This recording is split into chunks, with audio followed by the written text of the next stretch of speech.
switching hats. I'm still Kester, Associate Director of the Institute for Future Work, but also an author of both non-fiction and fiction, and have been working with lots of partner organisations, including Equity and a Green Society of Authors, and based at Somerset House, on lots of projects that we've been doing as an institute, focusing on the creative industries, which is extremely close to my heart, but it's extremely important for so many different reasons. One of them is purely economic. It is a powerhouse of the UK economy. It's one of the things we do completely brilliantly. And I used to be a maths teacher, and I'd always have this data about, how well are we doing in the maths tables internationally and everything. And, a bit of kind of like, oh gosh, we're not doing as well as we can. Like, yeah, but show me Radiohead coming from some of these other countries who are top of the maths tables, show me these extraordinary things which have such profound impact. But also it's extremely human and profoundly important that it gets right to the heart of who we are in terms of beings. There is no creativity in these algorithms. They're extremely innovative in terms of creativity, just not there. So I'm really, really delighted to be able to sit and enjoy this panel for the minute rather than running around doing other things, checking in sandwiches and coffee, and welcome our fantastic panel. Jonathan Reekie is Director of Somerset House Trust and has had a long career in the creative sector across 360 disciplines. Anna Ganley, leading the Society of Authors, who've done extraordinary work recently, the Human Author Scheme, and Tom Peters from Equity, who've been, fighting for the rights of people in the creative sector for such a long time. And Baroness Kidron, who's not quite with us, she has it in her diary and was really excited to come, but said that it was an extremely busy day in Parliament. And apparently just down the road, there's quite a lot going on in West Kidron at the moment, so who knows. But we thank her in absence anyway for the fantastic work that she's been doing in terms of advocacy across this sector. So just to get straight to the questions, Jonathan, Somerset House, where we are based as an institute, just the most extraordinary place to be and work, and that you're surrounded by people from all kinds of different creative sectors, creative industries, just in terms of how organisations like Somerset House are adapting in real terms to support artists navigating AI and automation, innovation positive, but still, having to have that idea of creativity, especially those who are at the beginnings of their careers. What's actually going on in terms of the work that you guys are doing? Thank you very much for having me. Well, I think we're probably quite an unusual institution because at one level we're a cultural institution and lots of things happen and lots of visitors come. But as you've alluded to, underneath the surface, there's an extraordinary creative ecosystem there. And the Institute for Future Work is one of about 600 businesses and individuals who call Somerset House their home. So there's this huge creative ecosystem, if you like. And so in some ways, we feel like we're a bit of a mothership to that community and that ecosystem. So I kind of answer the question from two perspectives, really. One is sort of what we do directly as an institution with our people and with our artists, and then the other is how do we facilitate supporting this ecosystem. And I think usefully for us, for this issue, is that we've absolutely set Somerset House up to be an institution that is thinking about the future, because we realise that we're in a very profoundly fast-changing creative landscape. Can everyone hear me, by the way? Yes. Creative organisations can't exist as islands anymore. Artists aren't boxed into single disciplines. You've got changes in creative education, you've got changes in the funding landscape, and then of course artistic practice and creative entrepreneurialism are becoming increasingly heard. And then throw into the mix profound technological change, and obviously that's the kind of focus of what we're talking about today. So we're in a situation anyway where we need different ways of thinking, we need different kinds of institutions. So I think broadly there are a few different ways where I see. I see artists and creatives working with AI in a few different ways. So it's kind of worth just thinking about that for a second. So there are creatives who are absolutely driving the AI revolution, very, very much at the kind of centre of it. There are also a lot of creatives who are using it as a tool, as a creative tool. And then I think really interestingly for this conversation, there are a lot of creatives exploring issues around AI, particularly, for example, sustainability, ethics, equality. And I think one of the kind of central points of Somerset House is it's about artistic and social innovation at once. So when we're looking at the question of AI, we're very much looking at it from a non-technological perspective. And I think that's really kind of helpful for this conversation. I think there are broadly 5 ways we can do this. One is to support research and development from artists, makers and creative thinkers. Our artist studios were launched in 2016, and pretty well from day one there were artists engaging with AI long before it reached the mass media. And there are just numerous examples since it's the opening of the Chelsea Flower Show today. I'll mention Daisy Ginsburg, who used AI to design gardens for pollinators, which is an incredibly successful project that she's been doing for the last few years. So that's the first thing, supporting R&D for artists and thinkers who want to use AI as a creative tool. Then there is also the question of supporting thinkers who are questioning AI, questioning the societal impact, questions around ethics, societal impact, sustainability, as I mentioned. So, for example, we've just announced a joint residency with UNESCO, where we're commissioning 3 international artists to create new online works, critically engaging with intercultural ideas about AI and ethics. Because that intercultural conversation is one that's not happening very much. And all of these artists are going to take part in UNESCO's annual Global Forum on the Ethics of AI later this year. So that's another way. So supporting creative thinkers to think about the impact of AI. There's obviously more prosaically the opportunity to convene and signpost what's going on. And I think a particular feature of our sector is it's made up of tens of thousands of micro businesses. I mean, most businesses in the sector aren't even big enough to qualify as an SME, which is kind of five people upwards. So this kind of fragmented nature of the sector, I think, makes the signposting and convening point really, really important. The other thing we can do is lead by example. Visibly support the establishment of key principles, so for example ensuring fair pay for artists, ensuring transparency about where AI is used as a creative tool, making sure that artists and other creatives aren't replaced by AI. And then I think the last thing we can do is platform these debates to a wider audience. So, through our programme in particular, we've just done a big exhibition with the choreographer Wayne McGregor, who's using AI to think about physical intelligence.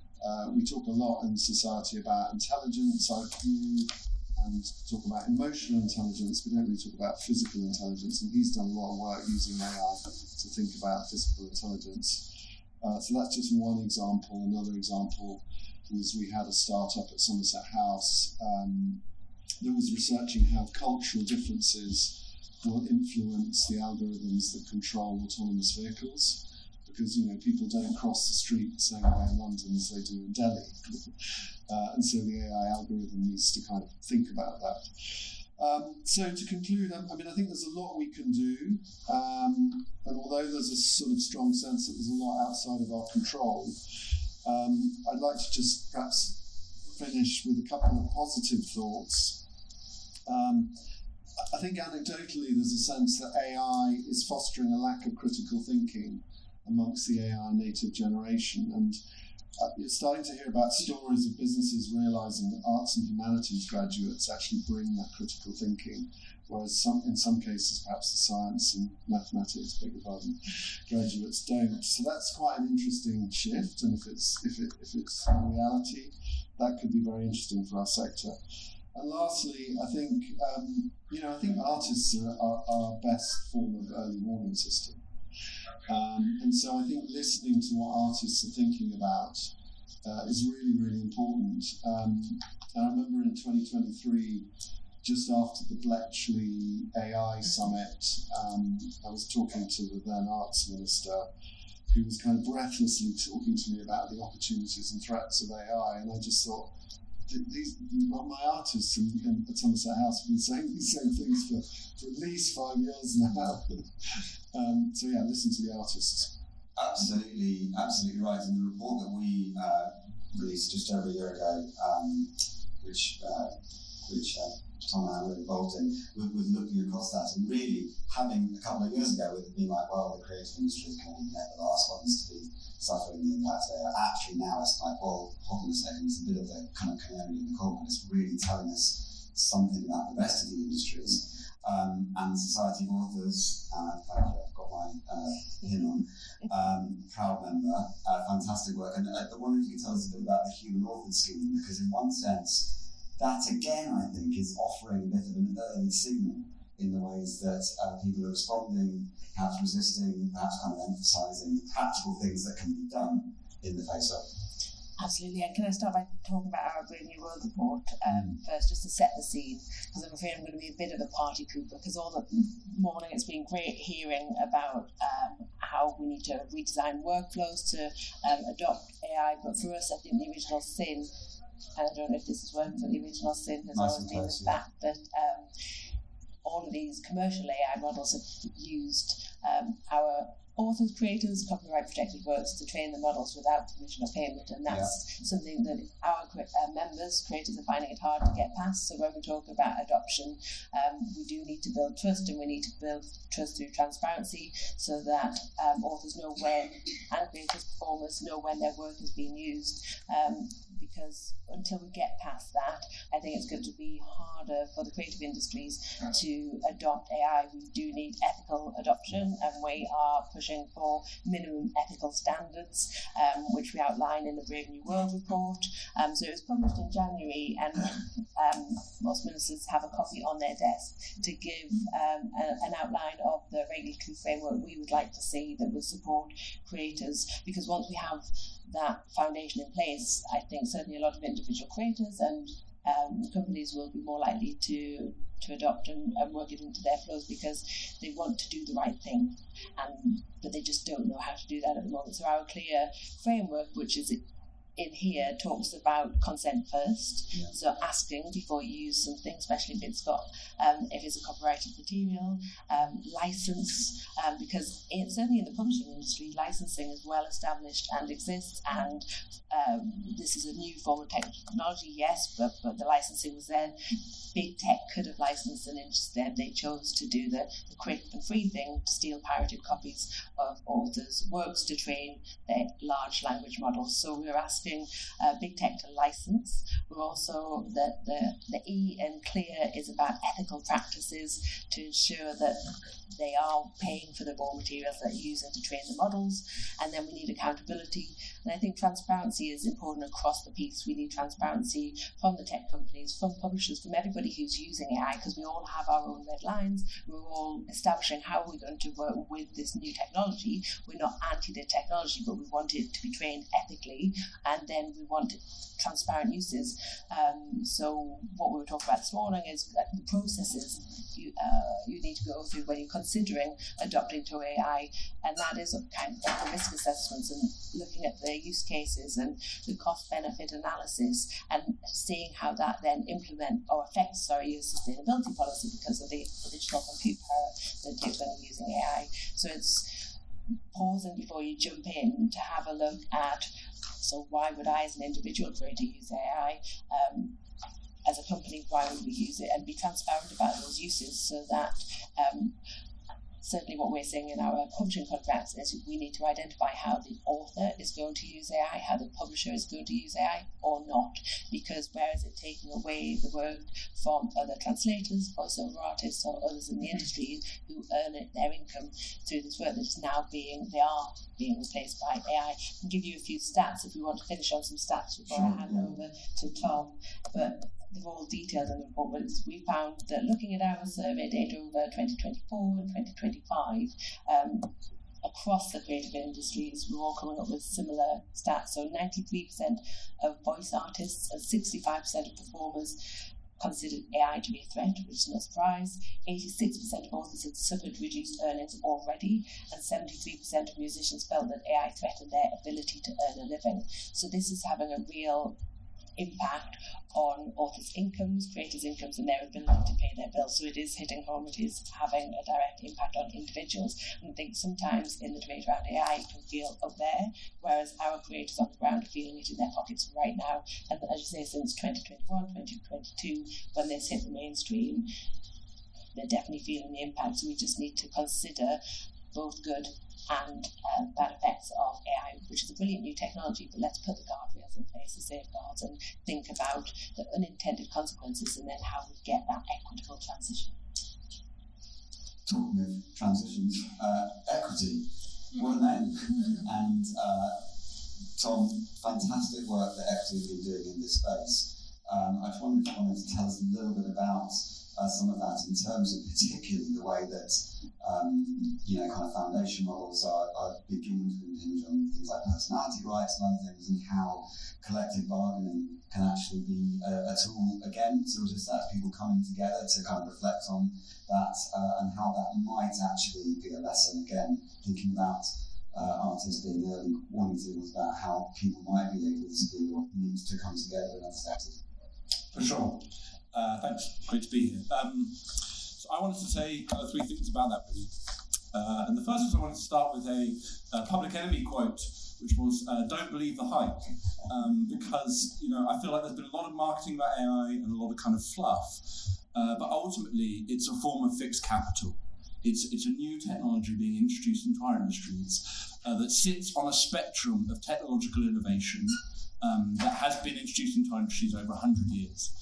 And the more we kind of lean into this hype and marketing, the more we play into the kind of narrative of AI companies who want us to deregulate, who want us to hand over all our data, etc., etc. So I definitely feel we should kind of start with a cooling position on what this new technology is.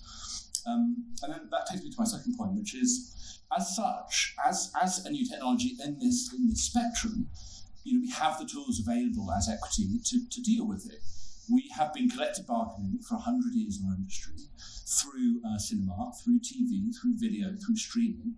And AI is simply a new tool by which we use those existing industrial frameworks, those existing industrial tools that we have to negotiate on behalf of workers and to ensure that it's adapted and adopted in the industry in the best possible way. And then I guess that takes me to my kind of third point, which is the government needs to stop treating this like it's a kind of fait accompli, like it's all a done deal, or that it's a kind of zero-sum game even. We know through all of those, through the introduction of those technologies, that there is a way for the industry to adapt, that there is a way for workers to keep having work, that people will always consume culture. And in fact, the more leisure time we have, the better living standards people have, the more arts and culture they consume. So ultimately, if AI could be a tool that could be used to deliver people more free time, to increase productivity, to increase wages, then that actually creates demand for the arts and culture anew. So I feel like there's something about the government needing a kind of vision, really, rather than just this kind of weird, defensive, zero-sum, complicated game. Let's hear from them what they actually feel AI should do in our society, and then that sets us off from a position that we can then negotiate on. So those are the kind of three ways, I think, that we need to look at it.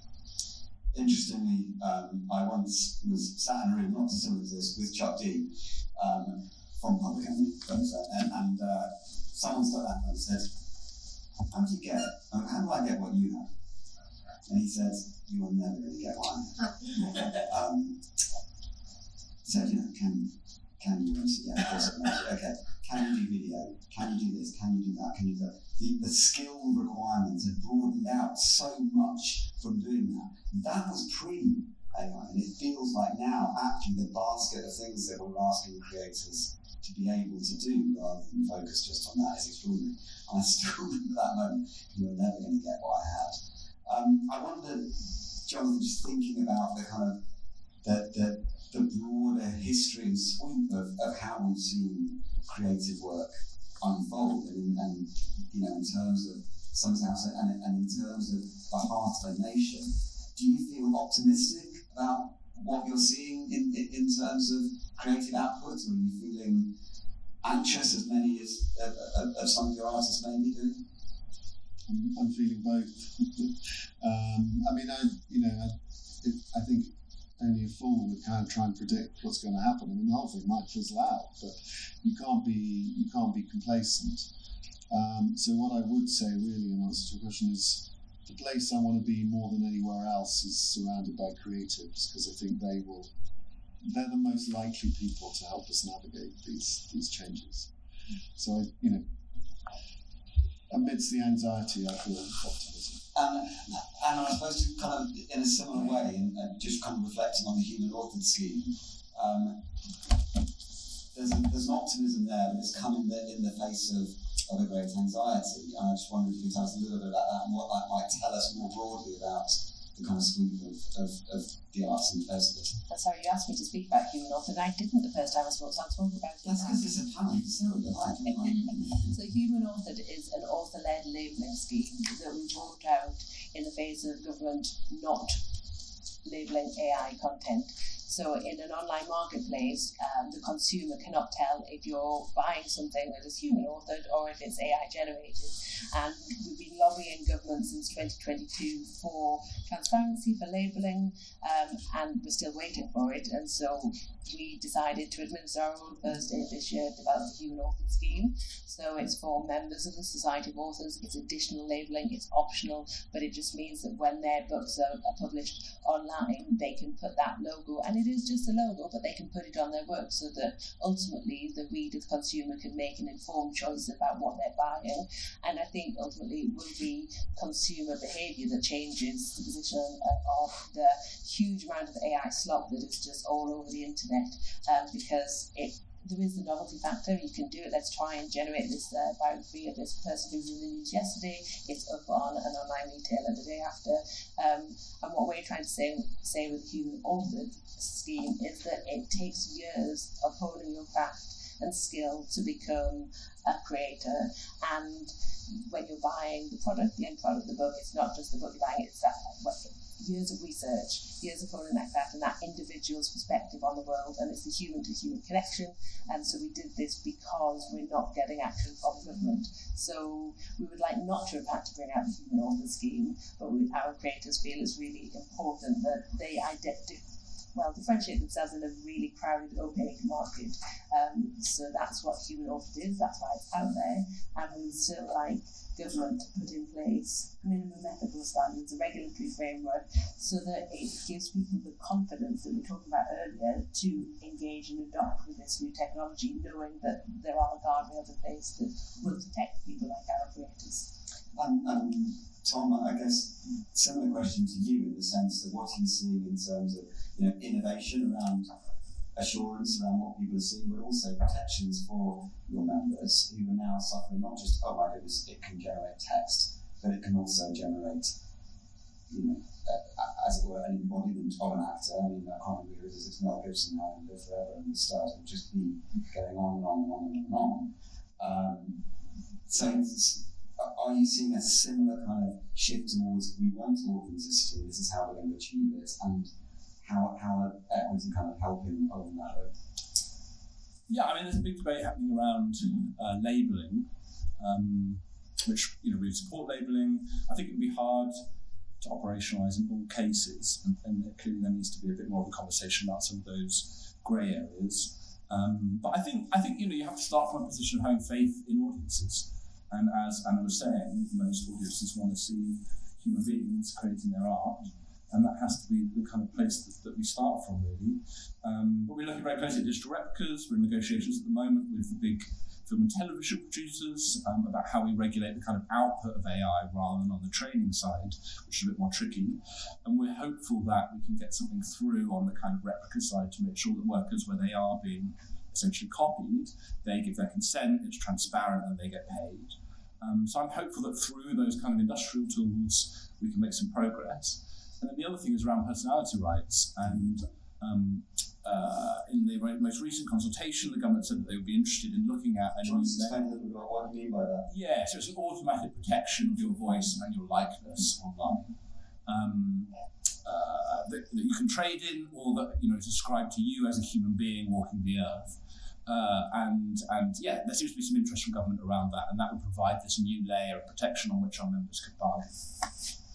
It's not just about creators and professionals, it's individuals who want to protect their identities. As we saw with the crop example earlier, we have no control over our identities online at the moment, so it's offering those additional new protections in light of this new technology to safeguard citizens from the unintended consequences. Yeah. Jonathan, did you want to comment on that? No. Well, no, I mean, that was it really. So it feels like there's kind of multiple streams happening, each of which in different ways addresses the problem of kind of replicas and of appearance and of what constitutes human art. Interesting, we published a report a couple of weeks ago at the Institute, which was looking at the issue of what we call post-deployment training data.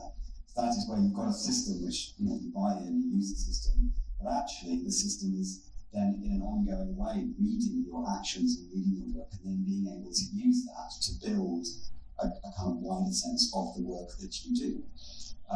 Now, of course, that has profound implications across the creative sector, because it's not just you are helpfully using a tool to be able to maybe generate text or whatever. It's then saying, well, I can learn to be like you, and from my own experience of education, that means for teachers who are using these tools in a really efficient way, suddenly IFOW now we're more able to replace you. So you fed into that report, and it would be really interesting to hear some of your reflections on that. Yeah. I mean, I think there's a question about what it means to be an artist, and as the artistic workplace becomes more automated and more mechanised, our members are being asked to do these very repetitive tasks, put on a bodysuit and kind of perform the same task over and over and over again. And is that the same thing as a human interpretation of a text? I think it becomes quite a different job, actually, and the kind of satisfaction that one can derive from a very mechanised, automated job, I think, is much less. And actually, maybe that's the real threat to our members, is that the quality of their work will be degraded, rather than necessarily this kind of bigger question around rights that we've all been engaged with over the last few months. Today, actually, exactly now, my daughter is handing in her final art foundation piece. You can tell, succeeded or failed as a parent in terms of her, sending her into textile design. Maybe with kind of low automation risk. And my son is just finishing a degree this week in sound engineering. Go me. Jonathan, as someone who spends a lot of time around artists, in what sense are you optimistic about getting through this period of turbulence into something else, or in what sense do you feel actually there is a real existential threat to, as Tom said, the quality of our experience of culture, and whether it becomes kind of more codified and then more commodified through that? I'm asking you to give some hope to my two children. That's a fair question. Well, I think there might be an existential threat, but I feel optimistic because I see artists using AI in ways that one could never imagine. I mean, Daisy Ginsberg's project with creating gardens for pollinators. So that's about, you don't plant a garden because it looks nice, you plant a garden because it maximises the pollination opportunities for all the insects, for example. And now she's created a website, and anybody here can go on the website, they can put in the location of their garden, they can use the AI to create a garden for pollinators where they live. So that is a really amazing creative use of AI that started through a much kind of longer term discourse through Daisy's work about humans, the environment and technology. So I mean, things like that are really fantastic. And then also, as I said earlier, a lot of artists have for quite a long time and are continuing to ask all the big other questions that we need to ask about AI. So, for example, AI and equality and diversity, or AI and the environment. Those are the kind of very fundamental societal issues that the technologists kind of tend to just brush under the carpet because they're interested in the technology for technology's sake sometimes. And so I think having that engagement in those issues is so important. And we heard a lot this morning about this is really about the societal and cultural impact, isn't it? And I think they can really help us navigate that. I was going to come in on culture, especially after listening to this morning's sessions, brilliant sessions, because it depends what we as a society value, and if we value arts and culture, then we need to support it with funding that gets down to individual creators, to whether they're working with AI or not. If they need to be able to afford to create and to create brilliant work and develop their craft, which sometimes takes a long time, and especially in the creative industries where incomes can be very precarious to be a creator, because you're dependent on royalties and advances, so it's a lumpy income, so you don't have a salary coming in, so they do need a bit of additional support. So we'd love to see more equitable funding that really gets down to the bottom of the value chain, not stuck at the top. Better standards of business, it's basic things like that, because a lot of our members, we're still helping them chase late payments, and earnings are falling. So it's some really basic things that we need to address, as well as how we adopt to AI. But I think if we value arts and culture in the UK, then we need to be putting our money where our mouth is and helping our creators create. Such an important point. About 18 months ago now, we were fortunate to have a lead researcher from a big technology company come speak to us at the Institute about their product. I'm being very generous, yes. But they were saying, look, if you embedded this product into your office tools, then probably, as a desk-based worker, you probably get about 10 hours back per month in terms of, efficiency and what happens, isn't that right? And of course, the key question is, what happens to those 10 hours? That is not a technical question, that is a management question, it's a leadership question, it's a cultural question. If what happens to those 10 hours is, go and pick the kids up from school, or go and volunteer at a food bank, or go and pursue your craft as an artist, that's different. If it's, we want 10 hours more work, that is a totally different thing. So again, what are we aiming at in terms of a flourishing society is extremely important. That's values, that's culture, that's leadership. On that, Jonathan, did you want to comment on that as well? Well, I was actually, I just was worrying about your kids, actually, but feeling quite optimistic about them.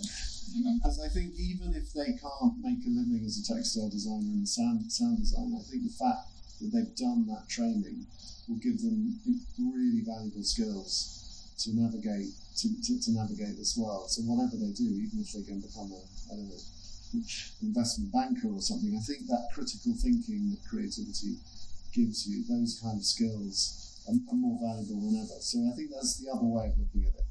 Yeah.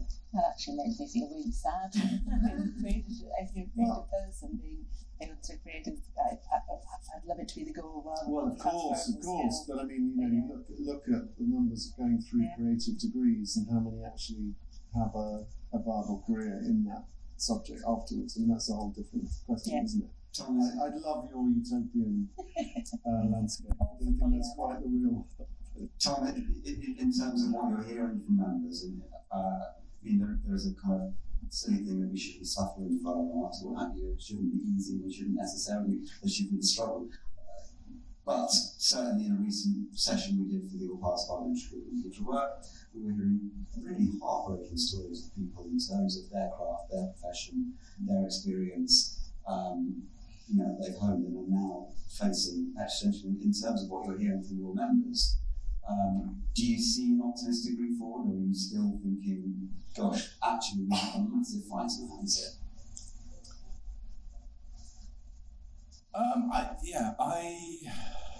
There are sources of optimism. I guess it goes back to my point I was making about the role of government. And we're seeing, for example, the basic income for artists being introduced in Ireland, which is one way of kind of subsidising artists to make sure that they have the resources to continue their practice. And that's definitely a source of optimism. I think they're also looking at that now in Scotland. And, our members are kind of up for the fight. I mean, we had an indicative ballot over AI, 75% turnout and 99% voted in favour of strike action. That negotiation process has now continued, but it's possible we'll go back for another ballot over the next month or so. And I feel like the workforce is really kind of together on this issue, and to some extent the producers understand they're rights holders as well. They're having their work ripped off as well. So maybe this is a kind of a way that they can kind of galvanise the whole industry, I think. Yeah.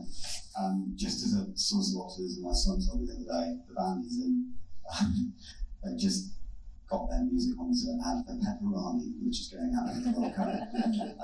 Slightly conflicted as a vegetarian on this, but I'm happy for him to take the dollars. Yeah, I think it'd be good for us to turn to questions. What I really want to try and do is to think, as the title of this conference, how do we make the future work? And that future really got to be a future that is about flourishing, about culture and society. So think about that. If we can try and stick to questions rather than points, that would be absolutely fantastic, and we'll try and get as many as we can. So could we just, I'm going to keep you in mind, actually.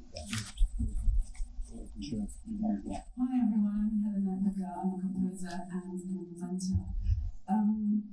How do we continue to have this dialogue, thinking about bringing more people into the conversation? I'm a synesthete, so I'm neurodiverse. I see sounds of colours and shapes. But anyway, how do we continue to have this dialogue in person, as well as and continue to develop innovation and technology, and not replicate the same exclusions that we've experienced in the real world as we move forward as a society? I mean, I'm biased, so I would say, join your union. You might think of yourself as an artist, but you're also a worker. And unless people engage with their work as workers, not as well as artists, we aren't going to be able to make industrial progress. So I would say, get involved in your union, have the conversations there.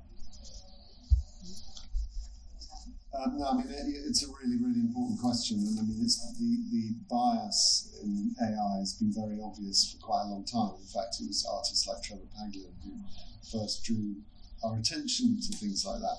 So you're absolutely right. So I think the first thing to do is just be really, really conscious of what the challenge is around equality. So yes, I agree, and so I think kind of fighting the cause. As I was saying earlier, make sure that within one's remit you can offer that parity and fairness as much as possible, but then also convening, sharing the conversation, bringing those questions to the fore, I think is really important. And I think it's going to be a really interesting challenge with the kind of real youngsters who I suppose are the AI natives. In other words, they're the people for whom AI has been around their whole, their nearly adult lives, and I don't know how that's going to change things, and that'll be really interesting to watch. Please. All I was going to speak to on that one is education, because I think for all of this, and a lot of the conversations we have, there's a lot of fear and there's a lot of, where do we start? We don't want to fall foul of the line. We want to do the right thing. Where are the red flags? And so I've got a Nelson Mandela quote I will share with you. Education is the most powerful weapon you can use to change the world. And I think if we understand the technology and what AI is and how we can use it, then we have a better understanding of how we keep on the right side of the line. And that's going to be different for all of us. But education. And last week we saw the launch of the Creative Peck skills audit, so it was good to see that alchemy of skills that's needed in the creative industries. And so I suppose it's on us all to educate ourselves about the future of work and how we can adapt. Just very quickly, a report that we released a couple of months ago, or co-released, on the impact of generative AI on the novel, and many of you are around for that. So interestingly, you think, generative AI on the novel, but actually this boils down to equality. Very, very, very important, because for a school doesn't have a lot of resources, then you're going to be spending the cheap AI slot goes into your library. Whereas if you've got more resources, kind of classification, it's about access to quality content, it's about access all the way down. The equality impacts are so vital to get right. And it really is extraordinary how there is a risk of it fully kind of embedding those equality impacts even more. So very, very important that is thought about carefully. Yeah. So in the morning we heard a lot about creative thinking being the core of any job now. And you mentioned artists have this ability of creative thinking as a core capacity.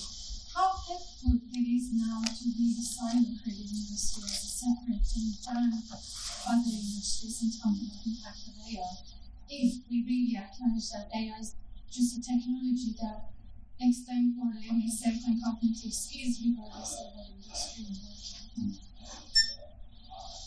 I think it's really unhelpful to just talk about the creative industries in the silo. So I totally agree with you. One of the points I was making in my intro is that just the world does not exist now in little silos and boxes. So absolutely. So my point really earlier about using creative skills if you become an investment banker, which is a kind of silly example, is that I think creativity can permeate all aspects of society. So it goes well beyond the creative industries. So I totally agree with you. I absolutely agree on that point. You can be creative in whichever role you want, is what you bring to it, and that's your critical thinking, creativity, bring it to the role, whatever that is. I don't want to bring too much into mathematics again, but Bertrand Russell, the great philosopher of mathematics, set about trying to solve an unknown problem that he created, basically created like this paradox around ideas and groups, and his name particular group. And actually he said, you know what, he's come up with this idea of there are two sorts of knowledge and of knowing. One is what you might call descriptive knowledge. So if I know enough data points, I could be said that I know that. And the example I used recently was, imagine someone going on Mastermind and they can answer every single question about Taylor Swift. They can really be said to know Taylor Swift. Now, I know nothing about Taylor Swift. I don't know if she's got a sister. But Taylor Swift's sister would know her in a way which would not be able to be, no matter how many data points you could get. And Bertrand Russell said that's knowledge of acquaintance versus knowledge of description. And let's be clear, AI will never do knowledge by acquaintance. It simply won't do it. It can get more and more data, and it makes a pretense at knowing us, and it makes a pretense at understanding who we are, but it cannot do it. And I think one of the big pitfalls of social media is that because we've had so much information, we have felt that we know people, that we know other people, we know other communities, and have therefore been able to kind of throw judgment onto them. We don't actually know. That's why you get down the pub. It's not like I'm racist. You're okay, or you're okay. That is absolute nonsense. Like you could be exposed there because you're mixing up this acquaintance and the description thing. It really, really kind of uncovers people on that. And I think one of the brilliant things about the arts is that it sustains our ability to know in different ways. A poem does not give you information. It gives you something completely different. And across all of the arts, as we kind of go through that, when we're working with people in investment banking and other ways, what's happening there is we are understanding the world in different ways other than data. Data does not give us everything. And that is remaining not just vital, but it's becoming even more important that we know each other as people. That is going to be sustained. Yeah, there's another question. Yeah, that's me. Sorry. And actually, maybe a continuation of what you were saying. So you started, Kester, you opened with the statement AI cannot be creative. Then Anna shared 86% of people already affected by AI. So surely it's doing something. And it can be creative in some ways because they're already taking away jobs, right? So those two to me are contradictory. And then when I think, why are they contradictory? Well, maybe because the definition of creativity is old. So my question to you is, do you feel like we have to redefine creativity? And more specifically, are we coming into the age when an idea is being untangled from the skill?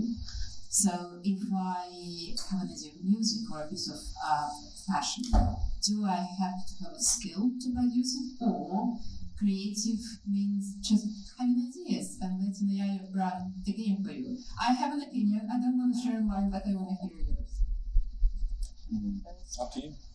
I mean, I definitely have an opinion, but it's probably not the same as everybody else's. But I mean, I love to read. I'm not a writer. I could put in some creative prompts to an AI and it would churn something out, but that's derivative content based on stolen works. And so again, it brings us back to that original sin. So if they didn't train their work on copyrighted materials, it would be something for us, and so that the original creator gets paid for their work, but also who's getting the credit and where does the copyright lie? If it depends how much creative work you're putting into it, because is it the AI's output or is it your output as a creative individual? But there is a skill in creativity, so it is de-skilling. But I would just love them to be transparency, because a lot of our members are using AI creatively, but they will be transparent in doing so in the examples that we see. And you kind of think, okay, if you're using it as a creative partner and being transparent, then again, it can be up to ultimately the reader who can make a choice whether they want to consume that, because it is redefining creativity, but because there's no transparency, that's a problem for us. But Tom, what do you think? I don't think it's creative. I don't think it's creative. It's a big collation machine of all the creative and human labours that it mops up through its data. And to some extent, all technology is this fixed expression of human labour that's gone in the past. You know, it's all these amazing creative things that human beings have done, fixed into one piece of technology, whether that's something on the factory floor or AI. But with AI, it's even more obvious, right? Because it talks back to you in the voice of all the workers that it's mopped up in its data. So I think if it is creative, it's only an expression of the human creativity that it's soaked up. It's never its own individual articulation of something creative. I mean, I agree, but just to be provocative, I mean, I think AI can be incredibly creative, because where it doesn't know the answer, it just makes shit up. That is creative. That is a form of creativity. So I agree with your question. And I think the other thing is, technology in lots of different forms has been used as creative tools in many fields. So, for example, look at music. Composing music 30, 40 years ago, if you wanted to compose music, you kind of needed to know how to read music, kind of needed to know how to write music. I mean, you could make up a few chords on a guitar. But then along came the computer, and anybody can write music. You don't need to go and study composition. For 5 years, you can make amazing music in your home with your laptop. So there's a kind of democratizing effect of technology. Now, I totally agree that there are a huge number of risks attached, particularly with AI, to that notion. But, for example, if you're trying to make a piece of music and you want something in the style of J.S. Bach, you can ask the AI to create that. That could be used in a positive way as a creative tool. But I totally accept all the pitfalls. The original, going back to the kind of mythological, but the Promethean act of stealing fire from the gods, and that, as a proxy for giving us language. And we've had that done in reverse. Yeah. We have given language back to these machines and are pretending that they are kind of godlike, and that gives a huge responsibility. What are we now going to do? They are large language models. We need to have our own language enlarged and be much bigger in terms of our sense of being human. That is the thing that we've really got to make sure we do. Got time for one. I'm Elizabeth from the Digital Futures at Work Research Center at the University of Sussex. In terms of these efforts to protect the dignity of creative workers, I wonder what you think of the global threat, given the scale of the cultural production across national borders, and the points you made about regulating. And also whether you see any scope for actually aligning these efforts globally. Kester. There's two more questions. Can we take three? Yeah, take a couple of questions, Okay. and we'll try and get to all of them, And speak to the publishing industry. We, as part of the International Authors Forum, we coordinate with writers' organisations around the world to ensure that we're aligned, which on the top level principles we absolutely are. And this year we're working on a global charter of ethical AI principles, because this is a global problem, and so we have to have a global solution to support the creators who are being impacted by the negative effects of AI. So we are working with our international partners to coordinate our responses. We'll take the other questions and then we'll try and answer. Yeah, John. Yes, hello, my name is John Risby. I'm a professor of practice. I'd like to know your thoughts about integrating, just at the basic level, basic management skills within the creative industry. So I've had 3 clients, very well known, and I will never work in that industry again. I mean, I have not experienced the level of, just lack of skills. I mean, great on the creative side, of course, but the lack of understanding communication, how to communicate, how to form a team, I think that really starts at the basic level. It doesn't have to be a pile run, but it just has to be some drip feeding of basic management skills, if that makes sense. Okay. One more, and then we'll wrap up. Yeah, thank you. No, absolutely right. Yeah. Thank you.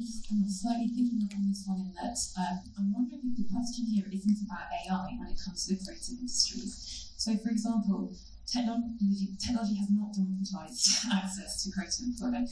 We see rising inequalities in people from social class, place-based inequalities. We have an education system from the early years foundation stage which devalues creativity, and those of us that work in the arts and humanities and higher education are seeing departments being cut everywhere. There are places in the country now where you cannot study creativity in your region. So actually, does it matter about AI when we're just seeing more and more inequality at the early end?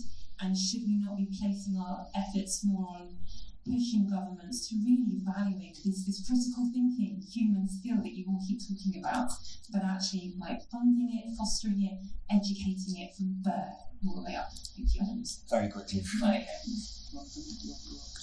But actually, it goes back to values. It goes back to this is a societal issue, and it depends on where we're going to place the value on what we as human beings value and the skills that we want. So I agree with everything that you've just said there, and so I wouldn't have anything to add, Jonathan. No, I agree with you, but I think what I'm saying is that AI is another reason to do that. Yeah.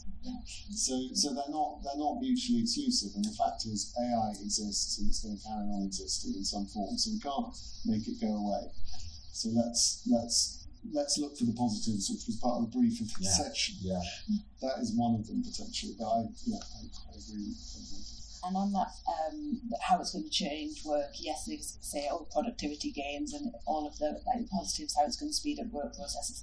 But we've also got to factor in the fact-checking tax that we're also going to have, because these things can hallucinate and make things up, as you said. So we can't just take what's spat out of these models as being truth. So we have to retain our critical thinking agency and have to check all the facts. Yeah, very quickly. On the global coordination point, we are talking to SAG-AFTRA at the moment, who are an American sister union, and we're kind of negotiating across the Atlantic with the same producers, Netflix, Apple, etc., around AI. So we're kind of doing that there.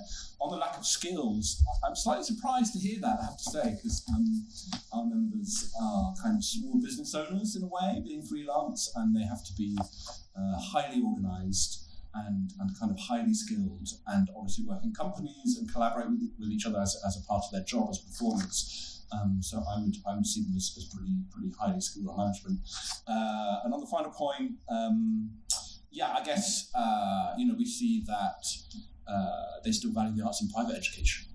And that says a lot, doesn't it? It was devalued under the previous government in state schools, but private educators still value it. So maybe the government needs to catch up with why they think it's so important. And just to pick up South East London, Bristol, I actually cannot believe there isn't one of these in every one of our major cities. They're quite extraordinary, incredibly successful model building creative, interesting, resilient kids with good culture, actually, in terms of their ability to go out and speak. We somehow have got to make this future work. It is extremely important. The next main session we're going to talk about the role of institutions, because it cannot be down to I've got to do this individually. We don't call it big data for nothing.